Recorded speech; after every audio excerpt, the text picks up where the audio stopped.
Hello friends, welcome to nuclear classes. I am Manjeet Verma. तो next देखिए हम कंट्रोल एंड कोऑर्डिनेशन वाला चैप्टर। उसके अंदर अपने जो नर्वस सिस्टम था वो हमने पढ़ लिया था। अब हम पढ़ेंगे एंडोक्राइन सिस्टम। ठीक है, एंडोक्राइन सिस्टम के अंदर हम पढ़ेंगे क्या क्या होता है और क्या क्या उसके जो इंपॉर्टेंट क्वेश्चन है वो देखेंगे। ठीक है, इस चैप्टर में से मेनली इंपॉर्टेंट क्वेश्चन पूछने के चांसेस है, मतलब इस वीडियो में से पिछले वाले में से कम बन रहे थे क्वेश्चन, इस वीडियो में से आपके क्वेश्चन बढ़ने के ज़्यादा चांसेस है। तो इस वीडियो को ध्यान से देख लेना पूरी। ठीक है, और इस चैप्टर का स्टडी मटेरियल मैंने आपको प्रोवाइड करवा दिया है पहले ही। और बाकी जो मतलब कि इम्पोर्टेंट, इसके बाद इसका टेस्ट होगा इस वीडियो के बाद, मतलब कि कल होगा आपका टेस्ट। ठीक है, आज ये वीडियो कंप्लीट हो गई है तो कल आप इस चैप्टर का टेस्ट देना है आपको। और जो भी टाइमिंग होगी वो मैं आपको ग्रुप के अंदर बता दूंगा। ठीक है, और इसकी आप तैयारी करके ठीक है, स्टार्ट करते हैं हम एंडोक्राइन सिस्टम। एंडोक्राइन सिस्टम या फिर इसको हार्मोनल सिस्टम भी बोलते हैं। इसके अंदर जो कंट्रोल एंड कोऑर्डिनेशन है वो हार्मोन्स के द्वारा होता है। अपनी बॉडी के अंदर हार्मोन्स है वो क्या किस तरह से काम करते हैं। हार्मोन्स एक मैसेंजर की तरह काम करते हैं, जिस तरह डाकिया काम करता है मैसेज को पहुंचाने का, इस तरह हार्मोन्स भी है मैसेंजर का काम करते हैं। ठीक है, हार्मोन्स है 1903 में खोजा गया था। जो साइंटिस्ट थे उनका नाम था बेलिस एंड स्टार्लिंग। ठीक है, याद रखना, इंपॉर्टेंट क्वेश्चन एग्जाम में आ सकता है। बेलिस एंड स्टार्लिंग था, हार्मोन 1903 में खोजा गया था। ठीक है, एंड हार्मोन से मेनली दो टाइप्स की ग्लैंड से रिलीज होते हैं। ग्लैंड दो टाइप्स की होती हैं। पहली होती है एंडोक्राइन ग्लैंड और दूसरी होती है एक्सोक्राइन ग्लैंड। ठीक है, एंडोक्राइन ग्लैंड को बोलते हैं हम डक्टलेस ग्लैंड, डक्टलेस ग्लैंड भी बोलते हैं इनको, डक्टलेस ग्लैंड। यानी कि जो ये एंडोक्राइन ग्लैंड है ये सिक्रीशन आपका डक्ट के थ्रू नहीं करती है, डायरेक्टली ब्लड के अंदर अपना सिक्रीशन छोड़ती है। ठीक है, डक्टलेस ग्लैंड एंडोक्राइन ग्लैंड बोलते हैं इनको, ब्लड के अंदर ये अपना सिक्रीशन छोड़ती है। एक्सोक्राइन ग्लैंड को बोलते हैं हम डक्ट ग्लैंड, डक्ट ये अपना सिक्रीशन है वो डक्ट के अंदर छोड़ती है और उसके द्वारा फिर ये ब्लड स्ट्रीम में जाता है। ठीक है, तो एक्सोक्राइन और एंडोक्राइन दो टाइप की ग्लैंड होती है। एंडोक्राइन ग्लैंड को डक्टलेस ग्लैंड बोलते हैं। एग्जाम में पूछा जा सकता है question which of the following is ductless gland, तो एंडोक्राइन ग्लैंड होती है। ठीक है, एंडोक्राइन ग्लैंड कितने टाइप कौन सी ग्लैंड होती है वो देखेंगे हम वन बाय वन करके। मेनली जो एंडोक्राइन सिस्टम है इसके अंदर हम एंडोक्राइन ग्लैंड के सिक्रीशन और उनके काम को ही देखेंगे। ठीक है, तो हम वन बाय वन करके सारे ग्लैंड्स और उनके हार्मोन्स देखेंगे। सबसे पहले हम बात करेंगे थाइमस ग्लैंड की, नहीं हाइपोथैलेमस की। Hypothalamus, hypothalamus. ठीक है, ये स्पेलिंग वगैरह देखते रहना आप। हाइपोथैलेमस क्या होते हैं, माइंड के अंदर पाई जाती है ये अपनी, जैसे अपना माइंड इसके सेंटर के अंदर होता है हाइपोथैलेमस ग्लैंड। इसका काम क्या होता है, मेनली इसका काम होता है, इसके नीचे पिट्यूटरी ग्लैंड होती है, पिट्यूटरी ग्लैंड को मास्टर ग्लैंड भी बोलते हैं। ठीक है, याद रख लेना, पिट्यूटरी ग्लैंड को क्या बोलते हैं, मास्टर ग्लैंड। ये मास्टर ग्लैंड किसको बोलते हैं, पिट्यूटरी ग्लैंड। इंपॉर्टेंट क्वेश्चन है, एग्जाम में पूछा सकता है, पहले ही पूछा गया कई बार। मास्टर ग्लैंड किसको बोलते हैं, पिट्यूटरी ग्लैंड को। हाइपोथैलेमस का मेनली काम होता है पिट्यूटरी ग्लैंड को स्टिमुलेट करना, यानी इसको एक्टिवेट करना, और जो पिट्यूटरी ग्लैंड है वो अपना काम कर सके। इसलिए हाइपोथैलेमस का मेनली काम होता है स्टिमुलस, जो मतलब पिट्यूटरी ग्लैंड है इसको स्टिमुलस प्रोवाइड करवाना, इसको स्टार्ट करवाना। ठीक है, इसके बाद हम बात करेंगे पिट्यूटरी ग्लैंड। सेकंड नंबर पे आएगी अपनी पिट्यूटरी ग्लैंड। पिट्यूटरी ग्लैंड, ठीक है, पिट्यूटरी ग्लैंड को मास्टर ग्लैंड भी बोलते हैं। क्यों बोलते हैं, क्योंकि सबसे ज्यादा हार्मोन्स यही रिलीज करती है। इसके अंदर कौन से हार्मोन होते हैं, एलएच होता है, एफएसएच होता है, अच्छा, और एक होता है जीएच होता है ग्रोथ हार्मोन, और एक ऑक्सीटोसिन, ऑक्सीटोसिन होता है, अच्छा, और प्रोलैक्टिन, प्रोलैक्टिन एंड वैसोप्रेसिन। ठीक है, मेनली ये 6 टाइप के हार्मोन है रिलीज करती है। इंपॉर्टेंट क्वेश्चन एग्जाम में पूछा जाता है, पिट्यूटरी ग्लैंड 6 टाइप के हार्मोन से रिलीज करती है। इनको वन बाय वन करके हम स्टडी करेंगे अभी। ठीक है, पिट्यूटरी ग्लैंड के अंदर सबसे पहले हम देखेंगे एलएच को बोलते हैं हम ल्यूटिजाइंग हार्मोन्स। इसका काम मेनली क्या होता है,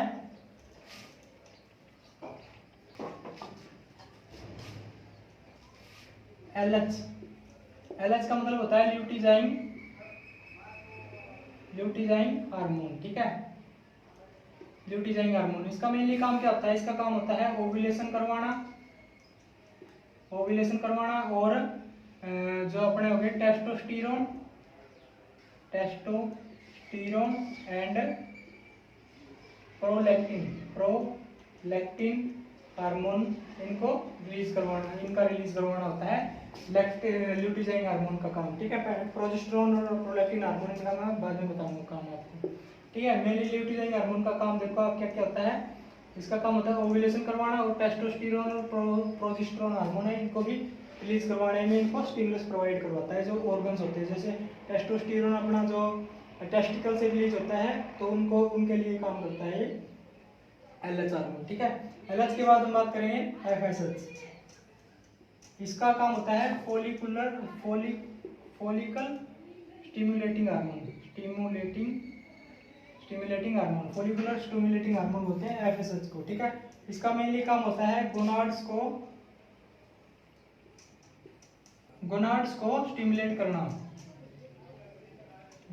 स्टिमुलेट करना, टू प्रोड्यूस गैमीट्स, ठीक है। तो इसका एफएसएच का काम होता है गोनाड्स को स्टिमुलेट करना, ताकि उनकी जो गैमीट्स है वो प्रोड्यूस हो सके। जैसे गोनाड्स अपने वो हो गए, मेल्स के अंदर हो गए टेस्टिस और फीमेल्स के अंदर ओवरी, ठीक है। इनको स्टिमुलेट करते हैं ताकि ये गैमीट अपने प्रोड्यूस कर सके, ठीक है। ओवा और ये क्या प्रोड्यूस करते हैं, स्पर्म प्रोड्यूस करते हैं, ठीक है। तो ये एफएसएच और एलएच हो गया अपना। इसके बाद हम बात करेंगे जीएच हार्मोन की। जीएच हार्मोन यानी कि ग्रोथ हार्मोन। ग्रोथ हार्मोन का काम क्या होता है, मेनली बोन्स को इंक्रीज करना होता है। जीएच हार्मोन यानी ग्रोथ हार्मोन बोन को इंक्रीज करता है, और साथ साथ में मतलब हाइट वगैरह बढ़ाने में हेल्प करता है ग्रोथ हार्मोन, ठीक है। इसके बाद हम बात करेंगे नेक्स्ट हार्मोन अपना है प्रोलैक्टिन की बात कर लेते हैं। प्रोलैक्टिन हार्मोन क्या करता है, ये होता है मिल्क स्क्रीशन में हेल्प करता है। मिल्क स्क्रीशन में हेल्प करता है प्रोलैक्टिन हार्मोन, ठीक है। एग्जाम में क्वेश्चन पूछा जा सकता है, प्रोलैक्टिन याद रख लेना। प्रोलैक्टिन हार्मोन मिल्क स्क्रीशन में हेल्प करता है। इसके बाद हम बात करेंगे ऑक्सीटोसिन, ठीक है। ऑक्सीटोसिन का मेनली काम क्या होता है, और इसका मेनली काम होता है कॉन्ट्रैक्शन का काम होता है। जैसे यूट्रस कॉन्ट्रैक्शन, प्रेगनेंसी के अंदर यूट्रस का कॉन्ट्रैक्शन करवाना ऑक्सीटोसिन का काम होता है। और मिल्क सिक्रीशन में भी हेल्प करता है, ये कॉन्ट्रैक्शन करवाने में। मेनली इसका काम होता है कॉन्ट्रैक्शन कराने का, यानी कि प्रेगनेंसी के टाइम भी ऑक्सीटोसिन रिलीज होता है, और मिल्क सिक्रीशन के टाइम भी ऑक्सीटोसिन रिलीज होता है। तो ऑक्सीटोसिन का काम क्या क्या होगा, जो हो गया अपना यूट्रस कॉन्ट्रैक्शन और मिल्क सिक्रीशन में भी हेल्प करता है। ऑक्सीटोसिन हो गया। इसके बाद आएगा अपना वैसोप्रेसिन, ठीक है। वैसोप्रेसिन का काम होता है मेनली बॉडी के अंदर वाटर बैलेंस बनाए रखने का। वाटर बैलेंस का काम होता है मेनली। वैसोप्रेसिन का काम क्या होता है, बॉडी के अंदर वाटर बैलेंस बनाए रखना, और जो मतलब ये यूरिनेशन की प्रोसेस में भी हेल्प करता है, ठीक है। यूरिनेशन में भी हेल्प करता है वैसोप्रेसिन, ठीक है। तो बॉडी के अंदर वाटर का बैलेंस कौन बढ़ाता है, वैसोप्रेसिन, एंड यूरिनेशन में भी हेल्प करता है वैसोप्रेसिन, ठीक है। इसके बाद हम देखेंगे नेक्स्ट अपनी ग्लैंड है। जैसे ह्यूमन बीइंग का डायग्राम बना रहा हूँ एक तरफ सा, ये मान के चलो ह्यूमन बीइंग है। ये माइंड के अंदर होगी, जो भी अपनी थी पहले थी अपनी थाइमस, हाइपोथैलेमस एंड पिट्यूटरी, ये माइंड के अंदर थी। इसके बाद गले के अंदर आएगी, गले के अंदर आ गई अपनी थायराइड, एंड इसके नीचे इसके साथ ही होती है पैराथायराइड, ठीक है। पैराथायराइड इसके बीच में, ये मतलब छाती के टाइप में होती है, हार्ट के पास में होती है थाइमस ग्लैंड, ठीक है। और उसके बाद थाइमस ग्लैंड होगी। उसके बाद आते हैं पैनक्रियाज। आपको पता है पैनक्रियाज एक कौन सी ग्लैंड है, एक्सोक्राइन और एंडोक्राइन दोनों टाइप की ग्लैंड। अगर पूछ ले which of the following is exocrine as well as endocrine gland, तो उसका आंसर लगाना आपको पैनक्रियाज, ठीक है। पैनक्रियाज के बाद आएगी किडनी के ऊपर एड्रेनल ग्लैंड, ठीक है। दो नंबर में दो होती है एड्रेनल ग्लैंड, ठीक है। एड्रेनल ये कौन सी पैनक्रियाज। एड्रेनल के बाद ये यहाँ पे आएगी, जो फीमेल्स के अंदर ओवरी आ जाएगी, और मेल के अंदर क्या आ जाएगा, टेस्टिस, ठीक है। तो ये इस तरह से डायग्राम है अपना, रफ डायग्राम। वैसे जो मेटेरियल दिया मैंने उसके अंदर अच्छे डायग्राम बना रखा है, रंगीन डायग्राम है, सारा कुछ उसके अंदर लिखा हुआ है, ठीक है। अब हम बात करेंगे सबसे पहले थायराइड ग्लैंड की। ठीक है। थायराइड ग्लैंड से कौन सा हार्मोन निकलता है, थायरोक्सिन हार्मोन निकलता है। इसका मेनली काम होता है metabolism of carbohydrate carbohydrate, fat and protein. Protein, carbohydrate and fat का मेटाबॉलिज्म करने में हेल्प करता है थायरोक्सिन। ठीक है, थायरोक्सिन के अंदर कौन सा रोग हो सकता है? एक थायराइड के अंदर एक डिजीज होती है, थायराइड के अंदर एक डिजीज होती है, इसको बोलते हैं गोइटर। गोइटर, ठीक है। गोइटर किसकी कमी से होती है? आयोडीन की, डेफिशिएंसी ऑफ आयोडीन। आयोडीन की कमी से हो जाती है। तो इसलिए इसके क्वेश्चन इस तरह से पूछा जा सकता है कि डेफिशिएंसी, नमक की कमी से कौन सा रोग होता है, इस तरह से हिंदी में पूछा जाता है। Which of the following disease is due to less amount of salt, इस तरह से कुछ लिया जाता है, कॉमन साल्ट। ठीक है, तो मेनली आयोडीन की कमी से होता है थायराइड के अंदर गोइटर नामक डिजीज। ठीक है, गोइटर होते हैं डिजीज थायराइड के अंदर। ठीक है, इसके बाद हम बात करेंगे पैराथायराइड। पैराथायराइड भी ग्लैंड होती है इसी तरह से, थायराइड होती है इस तरह गले में दो इस तरह डॉट्स होते हैं, और पैराथायराइड इस तरह से इनके ऊपर होता है, इस तरह से टाइप से। ठीक है, पैराथायराइड। पैराथायराइड मेनली इसका मेन पॉइंट अपना है क्वेश्चंस बनाने। ठीक है, हमें कोई बोर्ड के अंदर नहीं लिख के आना, कोई डायग्राम नहीं बना के आना, हमें सिर्फ क्वेश्चंस बनाने हैं, क्वेश्चंस का आंसर आना चाहिए। ठीक है, इसके बाद हम बात करेंगे पैराथायराइड। पैराथायराइड का काम क्या होता है? मेनली काम होता है इसका कैल्शियम एंड फास्फोरस का बैलेंस बनाना अपनी बॉडी के अंदर। ठीक है, कैल्शियम और फास्फोरस का बैलेंस बनाना किसका काम होता है? पैराथायराइड का काम होता है। आगे बात सुन रहे, पैराथायराइड से नेक्स्ट होते हैं थाइमस ग्लैंड। थाइमस ग्लैंड, ठीक है, थाइमस ग्लैंड का काम होता है मेनली इम्यून सिस्टम को इंक्रीज करना, इम्यून सिस्टम को इंक्रीज करना या फिर स्ट्रॉन्ग करना बोल सकते हो आप। ठीक है, इम्यून सिस्टम को स्ट्रॉन्ग करना या फिर मजबूत बनाना होता है थाइमस ग्लैंड का काम। ठीक है, ये एक ऐसी ग्लैंड है जो एज बढ़ने के साथ साथ साइज में डिक्रीज होती जाती है। ठीक है, डिक्रीज, साइज डिक्रीज, छोटा होता जाता है। इसका एग्जाम में पूछा हुआ क्वेश्चन है, which of the following gland as decreases due to increase in age. जैसे जैसे उम्र बढ़ती जाती है उस तरह से जो साइज है थाइमस ग्लैंड का वो डिक्रीज होता जाता है। ठीक है, आगे उसमें थाइमस ग्लैंड हो गया अपना। नेक्स्ट देखेंगे हम पैनक्रियाज। पैनक्रियाज पे आ गए अब हम। पैनक्रियाज से इंपॉर्टेंट क्वेश्चन यही है कि ये एक्सोक्राइन एंड एंडोक्राइन दोनों टाइप की ग्लैंड है। ठीक है, इसके अंदर कुछ हार्मोन्स है वो डक्ट के अंदर रिलीज होते हैं, कुछ डायरेक्टली ब्लड के अंदर भी रिलीज होते हैं। ठीक है, पैनक्रियाज से दो टाइप के हार्मोन्स निकलते हैं, एक होता है इंसुलिन और सेकंड होता है ग्लूकागोन। ठीक है, तो इंसुलिन का काम होता है ब्लड शुगर को कम करना, लो करना। ठीक है, ब्लड शुगर को कंट्रोल करना यानी कम करना ब्लड शुगर को। और ग्लूकागोन का काम होता है ब्लड शुगर को इंक्रीज करना, ब्लड शुगर को इंक्रीज करना होता है इसका काम। ठीक है, इंपॉर्टेंट है, एग्जाम में पूछा जा सकता है कौन सा भी।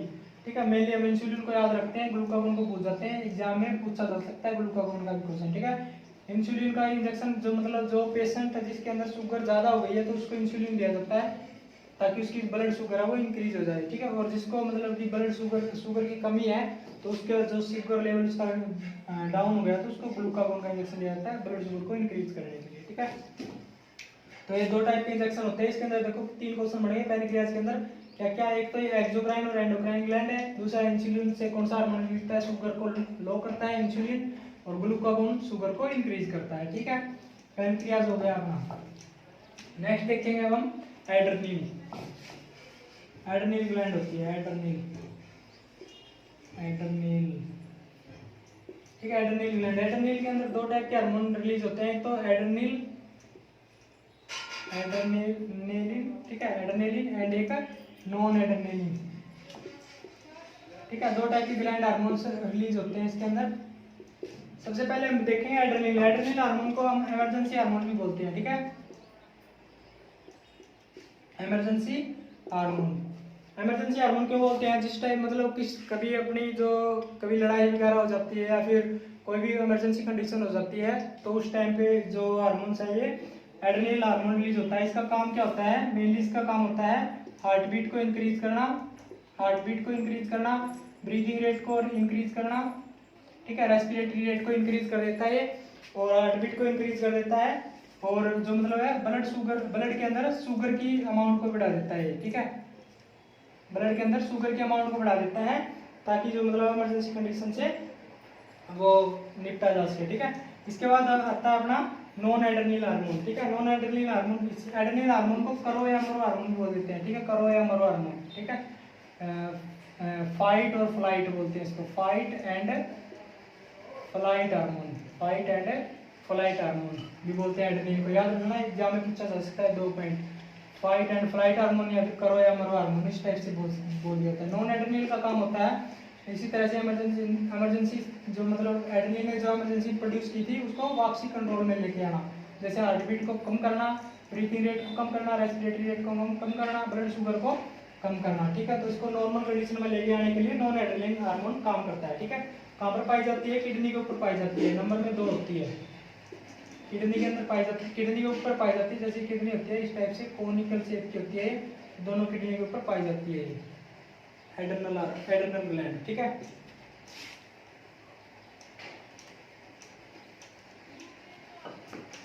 इसके बाद नेक्स्ट आएगा अपना एड्रेनल ग्लैंड हो गया। इसके बाद अपना आ गया जो अपना टेस्टिस, ठीक है। सबसे पहले हम देख लेते हैं टेस्टिस को। टेस्टिस के अंदर टेस्टोस्टेरोन हार्मोन रिलीज होता है, टेस्टोस्टेरोन हार्मोन रिलीज होता है। इसका मेनली काम जो अपना है जो गैमीट्स को उनको प्रोड्यूस करवाना होता है, और जो भी मतलब मेल के कैरेक्टर्स होते हैं जैसे दाढ़ी मुछाना या फिर मुहासे वगैरह हो जाते हैं, फेस के ऊपर आवाज का भारी होना, ये सारी चीजें टेस्टोस्टेरोन के कंट्रोल से होती है, टेस्टिस का काम होता है, ठीक है। गैमेट्स को प्रोड्यूस करवाना भी टेस्टिस का ही काम होता है, टेस्टिस से रिलीज होते हैं, टेस्टोस्टेरोन हार्मोन रिलीज होता है इससे, टेस्टिस से, ठीक है।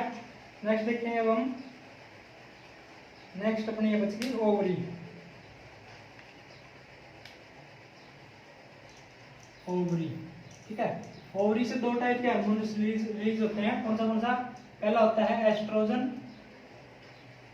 एस्ट्रोजन का काम होता है मेनली जो ऑर्गन्स होते हैं, जो गोनाड्स बोलते हैं जिनको, रिप्रोडक्टिव ऑर्गन, उनकी ग्रोथ करवाना और उनको मेंटेनेंस मतलब उनको बैलेंस बनाए रखना। और सेकंड का होता है एस्ट्रोजन के बाद प्रोजेस्टेरोन, ठीक है। प्रोजेस्टेरोन का काम मेनली क्या होता है? प्रोजेस्टेरोन का काम होता है मेंटेनेंस ऑफ प्रेगनेंसी, ठीक है। प्रेगनेंसी को मेंटेन रखता है प्रोजेस्टेरोन हार्मोन, ठीक है। तो ये 2 काम होते हैं, एस्ट्रोजन का ग्रोथ करवाना या फिर जो ओव्यूलेशन वगैरह करवाना, ये सारी चीजें इसके अंदर आती है एस्ट्रोजन की। और प्रोजेस्टेरोन का काम होता है प्रेगनेंसी को मेंटेन रखना, ठीक है। ये हो गए अपने जितने भी हार्मोन्स थे, ये हार्मोन्स थे अपने ह्यूमन बीइंग के अंदर, ठीक है।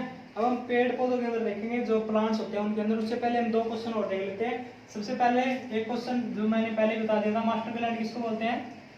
मास्टर ग्लैंड किसको बोलते हैं? पिट्यूटरी को। पिट्यूटरी ग्लैंड को मास्टर ग्लैंड किसको बोलते हैं? पिट्यूटरी को। और लार्जेस्ट ग्लैंड कौन सी होती है? लार्जेस्ट ग्लैंड कौन सी होती है? लीवर, याद रख लेना। थर्ड क्वेश्चन, अच्छा, लार्जेस्ट ऑर्गन कौन सा होता है? स्किन, इंपॉर्टेंट है, याद रखना। तीनों क्वेश्चन पूछे जा सकते कोई भी।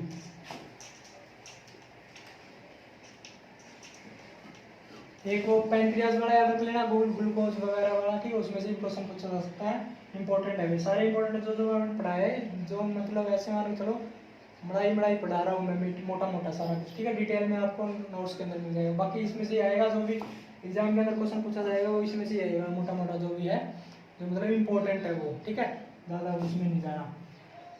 अब हम बात करते हैं प्लांट हार्मोन्स के ऊपर, ठीक है।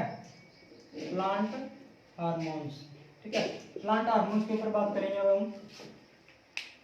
प्लांट हार्मोन्स की देखो, जैसे ह्यूमन बींग्स के अंदर क्या होता है कि एक तो एंडोक्राइन सिस्टम होता है, एक नर्वस सिस्टम होता है, ठीक है। नर्वस सिस्टम से जो भी मतलब रिफ्लेक्स एक्शन होते हैं वो मैंने आपको बताया था किस तरह के, ठीक है। और एक होता है एंडोक्राइन सिस्टम जिसके द्वारा यानी कि हार्मोन्स किस तरह से चेंज चलते हैं, हार्मोन्स किस तरह से कौन से हार्मोन किस टाइप की एक्टिविटीज करते हैं, ठीक है। इंपॉर्टेंट थे वे भी, आपसे एग्जाम में क्वेश्चन पूछा जा सकता है उनमें से। इसी तरह प्लांट के अंदर क्या होता है? प्लांट के अंदर नर्वस सिस्टम तो होता नहीं है, उनके अंदर बोलते हैं इस एक्टिविटीज को करने के लिए ट्रोपिज्म, ठीक है। जैसे कि कोई भी इन्वायरमेंटल कोई भी चेंज होता है, जैसे लाइट के लिए हो गया, कोई टच के लिए हो गया, या फिर कोई केमिकल से रिलेटेड हो गया, तो वो किस टाइप से रिस्पॉन्स करते हैं उसको बोलते हैं ट्रोपिज्म प्लांट के अंदर, ठीक है। तो हम देखें ट्रोपिज्म क्या होता है। और किस किस टाइप का होता है, ठीक है। ट्रोपिज्म होता है एक्सटर्नल, जो भी एनवायरमेंटल के अंदर चेंज होता है उसके खिलाफ जो भी स्टिमुलस उत्पन्न होती है उसको बोलते हैं ट्रोपिज्म, ठीक है। मेनली ट्रोपिज्म मेनली 5 टाइप का होता है। जैसे सबसे पहले हम देखेंगे फोटोट्रोपिज्म। इंपॉर्टेंट है, एग्जाम में पूछा जा सकता है इनमें से क्वेश्चन, याद रख लेना ध्यान से, एक बार जरूर याद रख लेना, एक क्वेश्चन हर साल पूछा जाता है इसमें से। सबसे पहले बात करेंगे फोटोट्रोपिज्म के ऊपर, ठीक है। फोटोट्रोपिज्म क्या होता है?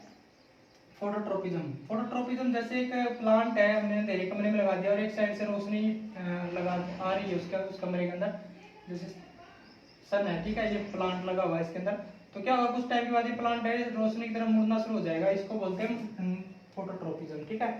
इसको बोलते हैं ट्रोपिज्म, यानी कि लाइट के खिलाफ जो रिस्पॉन्स किया है इसने वो होता है फोटोट्रोपिज्म, ठीक है। इसके अंदर इंपॉर्टेंट पॉइंट क्या बन रहा है? नेगेटिव और पॉजिटिव का बन रहा है, नेगेटिव एंड पॉजिटिव, यानी कि कौन सा पार्ट पॉजिटिव ट्रोपिज्म शो कर रहा है और कौन सा नेगेटिव, ठीक है। जिस तरह से जो प्लांट है इसका जो स्टेम होता है, ऊपर वाला भाग है वो सन की तरफ मुड़ता है, इसी तरह से इसकी जड़ है वो इसके अपोजिट डायरेक्शन में मूव करती है, ठीक है। क्योंकि यहाँ पर ऑक्सीजन हार्मोन आया हुआ होता है, ऑक्सीजन हार्मोन हमेशा ही ग्रोथ के अपोजिट डायरेक्शन में होता है, ठीक है। याद रख लेना, ये इंपॉर्टेंट क्वेश्चन है। ऑक्सीजन हार्मोन जिस तरफ ग्रोथ हो रही है उसके अपोजिट डायरेक्शन में होता है ऑक्सीजन हार्मोन, ठीक है। और नेगेटिव और पॉजिटिव देखते हैं हम। स्टेम है जो फोटोट्रोपिज्म के अंदर वो किस तरह शो करती है? पॉजिटिव ट्रोपिज्म शो करती है, क्योंकि वो लाइट की तरफ जा रही है स्टेम है जो इसकी, ठीक है। तो वो क्या होगी? पॉजिटिव ट्रोपिज्म शो करेगी। और जो इसकी रूट है, रूट क्या करेगी? नेगेटिव ट्रोपिज्म शो करेगी, ठीक है। नेगेटिव रूट क्या कर रही है? प्रकाश उस साइड से आ रहा है लेकिन जो रूट है वे दूसरी साइड मूव कर रही है, तो इसलिए रूट क्या करेगी? नेगेटिव ट्रोपिज्म शो करेगी। और जो स्टेम है इसका स्टेम वाला पार्ट है वो क्या करेगा? पॉजिटिव ट्रोपिज्म शो करेगा, ठीक है। ये हो गया अपना फोटोट्रोपिज्म, ठीक है। इसके बाद हम देखेंगे जियोट्रोपिज्म। जियोट्रोपिज्म क्या होता है? जो अर्थ के ग्रेविटेशनल फोर्स के कारण स्टिमुलस होता है उसको बोलते हैं जियोट्रोपिज्म, ठीक है। जैसे कि कोई पेड़ लगा हुआ है उसके अंदर क्या जड़ है नीचे की तरफ मूव कर रही है और ये स्टेम ऊपर की तरफ मूव कर रहा है, लेकिन कई बार क्या होता है ग्रेविटी के कारण जो है पेड़ इस तरह से झुकना शुरू हो जाता है अर्थ की तरफ, ठीक है। तो इसको बोलते हैं जियोट्रोपिज्म, ठीक है। इसके अंदर क्या होगा कि जो रूट है वो क्या करेगी? पॉजिटिव जियोट्रोपिज्म शो करेगी। रूट क्या करेगी? पॉजिटिव ट्रोपिज्म शो करेगी। और जो स्टेम है वो क्या क्या कर रहा है इसका? नेगेटिव ट्रोपिज्म, ठीक है। नेगेटिव ट्रोपिज्म शो करेगा इसके अंदर, ठीक है। तो इस तरह के क्वेश्चन एग्जाम में पूछे जा सकते हैं। आपको ये बात ध्यान में रखना है कि उसकी जिसकी डायरेक्शन में मूव हो रहा है तो पॉजिटिव है, और उसकी डायरेक्शन से अपोजिट मूव हो रहा है तो वो क्या है? नेगेटिव ट्रोपिज्म है, ठीक है। इंपॉर्टेंट है कि इस तरह से घुमा फिरा के पूछ सकते हैं आपसे क्वेश्चन, याद रख लेना, पहले पूछा हुआ एग्जाम के अंदर, प्रीवियस ईयर पेपर आप चेक कर सकते हो, ठीक है। तो जियोट्रोपिज्म हो गया। इसके बाद हम देखेंगे कीमोट्रोपिज्म, ठीक है। कीमोट्रोपिज्म के अंदर क्या होता है? कीमोट्रोपिज्म के अंदर क्या होता है कि केमिकल्स के रिस्पॉन्स में काम स्टिमुलस होती है उसके अंदर, केमिकल्स के रिस्पॉन्स में। जैसे कोई फ्लावरिंग प्लांट होता है, आपने देखा होगा, ये इसका रिप्रोडक्टिव पार्ट है, तो यहाँ से जो पोलन ग्रेन आए हैं वो पोलन ट्यूब बढ़ा के इस तरह से ओव्यूल तक पहुंचाते हैं लोग, ठीक है। हम नेक्स्ट चैप्टर के अंदर पढ़ेंगे जो हाउ टू रिप्रोडक्शन वाला चैप्टर है, उसके अंदर पढ़ेंगे हम किस टाइप से आता है, ठीक है। तो ये केमिकल्स के रिस्पॉन्स में आता है, जैसे जैसे केमिकल्स को बताता जाता है उसी डायरेक्शन में मूव करता जाता है, ठीक है।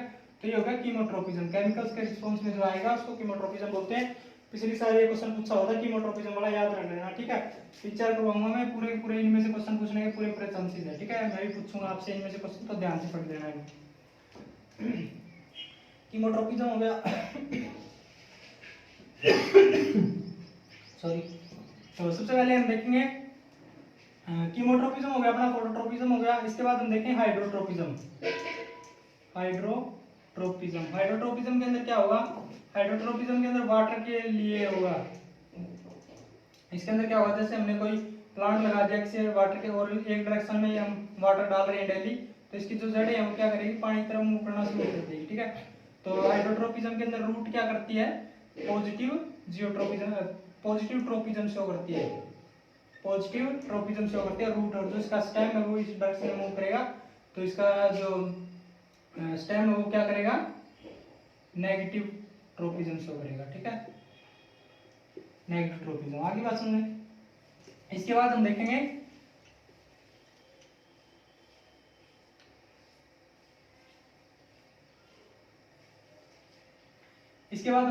थिग्मोट्रोपिज्म। थिग्मोट्रोपिज्म, थिगमोट्रोपिज्म होता है टच के लिए, जो भी हम किसी चीज को, किसी प्लांट के किसी पार्ट को टच करते हैं तो वो ट्रोपिज्म शो करता है, उस डायरेक्शन में मूव करता है। फिर मतलब जैसे छुई मुई का है, छुई मुई के अंदर क्या होता है, छुई मुई का पौधा होता है, उसके अंदर क्या होता है कि जैसे हम टच करेंगे तो पूरा प्लांट है, उसकी प्लांट के आसपास की जितनी पत्तियां हैं वो सारी सारी सिकुड़ जाएंगी, ठीक है। तो उस कंडीशन को हम बोलते हैं नेस्टिक मूवमेंट, नेस्टिक मूवमेंट। ये दोनों टर्म थोड़ी सी कंफ्यूज करने वाली है, थिगमोट्रोपिज्म और नेस्टिक मूवमेंट। नेस्टिक मूवमेंट के अंदर क्या होगा, नेस्टिक मूवमेंट के अंदर जो डायरेक्शन है वो एक डायरेक्शन नहीं होगी, बाई डायरेक्शनल या फिर मल्टी डायरेक्शनल हो सकती है उसके अंदर स्टिमुलस, ठीक है। और थिगमोट्रोपिज्म के अंदर यूनि डायरेक्शनल होगा। अगर यूनि डायरेक्शन हो, मतलब एक डायरेक्शन में ही चेंज हो रहा है, जैसे हमने टच किया वो प्लांट टच की तरफ आ रहा है या फिर उससे दूर भाग रहा है, तो वो होगा यूनिडायरेक्शनल यानी थिगमोट्रोपिज्म का एग्जांपल। और छुई मुई क्या है, नास्टिक मूवमेंट का एग्जांपल है, ठीक है। उसके अंदर किसी भी डायरेक्शन में मूवमेंट हो सकती है। आगे बात सुनिए, नेक्स्ट देखिए हम इसके हार्मोन्स। हार्मोन्स कौन से होते हैं प्लांट के अंदर।